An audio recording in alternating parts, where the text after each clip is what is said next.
नमस्कार मंडळी. आज मी आपल्या पारंपरिक पद्धतीने पहिल्यांदाच तिखट सांडगे बनवणार आहे. इथे मी सांडग्यांसाठी मूग डाळ, हरभरा डाळ आणि मटकीची डाळ अशा तिन्ही डाळी घेऊन त्या डाळी स्वच्छ धुवून अगदी त्याचं पांढरं पाणी येईपर्यंत त्या डाळी स्वच्छ धुतल्या आणि मी एक दिवस पूर्ण कडकडीत उन्हामध्ये वाळत घातल्या.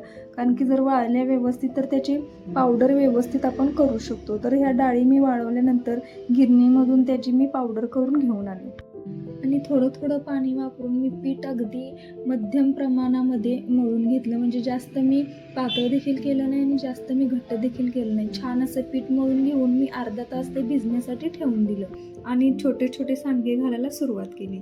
तसा मला करायला उशीरच झाला आहे. सांडगे मी कडक उन्हात 3 दिवस वाळवले.